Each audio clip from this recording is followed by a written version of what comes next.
Dans la ville moderne de Dakar-Lumière, vivait une femme que tout le monde admirait, Madame Liora Diop. À 30 ans, elle possédait un empire immobilier.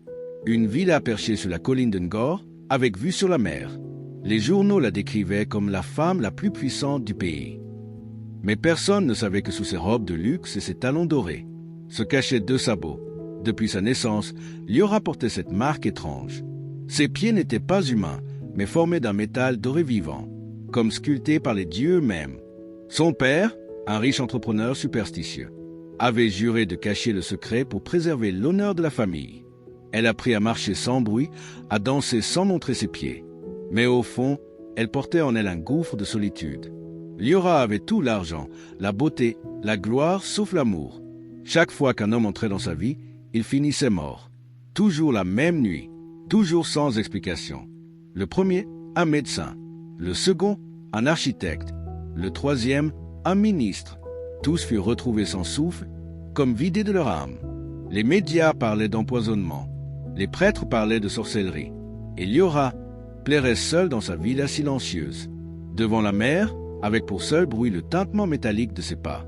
Les anciens du quartier disaient « Les dieux n'aiment pas quand les dons deviennent des orgueils ».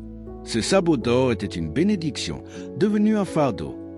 Un soir d'orage, alors qu'elle rentrait d'une soirée caritative, sa voiture tomba en panne devant un petit atelier de mécanique. C'est là qu'elle rencontra Maury, un jeune homme simple de 28 ans, mécanicien au sourire sincère, vêtu d'un bleu usé. Il ne savait pas qui elle était. Il ne vit pas une milliardaire, seulement une femme fatiguée. Quand il lui proposa un café, elle hésita. Personne n'osait l'approcher comme ça depuis longtemps. Mais ce soir-là, Liora sourit pour la première fois depuis des années. Peu à peu, il devint un rayon de lumière dans sa vie. Il venait réparer sa voiture, puis restait discuter. Il parlait de la vie, des rêves, de Dieu, sans jamais la juger.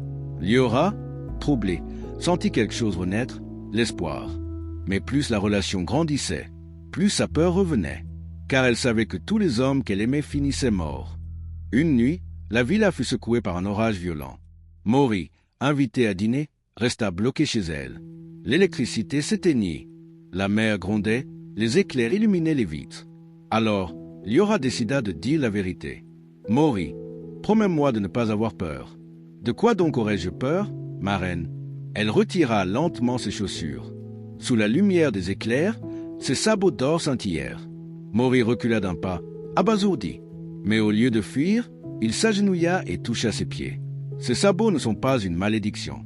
Chaque fois que j'aime, ils prennent la vie de l'homme. Maury, je ne veux pas te perdre. Alors aime-moi quand même. Si je meurs, je mourrai heureux. Il la serra dans ses bras. Et à cet instant, un cri venu d'ailleurs remplit la villa. Les sabots se mirent à brûler, à luire d'une lumière vive. Les vitres éclatèrent, la mer rugit. Maury tomba à genoux, épuisé. Liora hurla, sentant une force arrachée de son corps. À l'aube, le calme revint. La villa était en ruine, mais vivante. Liora se réveilla dans les bras de Maury. Et à sa grande surprise, ses sabots avaient disparu. À leur place, 2 pieds nus, humains, couverts de sang et de larmes. Maury, affaibli mais vivant, murmura « Tu vois, l'amour n'était pas ton poison. Il était ta guérison. » Quelques mois plus tard, on les vit marcher ensemble dans les rues de la ville. Mains jointes, pieds nus, souriant, comme pour rappeler au monde que la pureté guérit même les blessures des dieux. Morale, la beauté sans vérité n'est qu'un masque, et l'amour sans peur est une délivrance.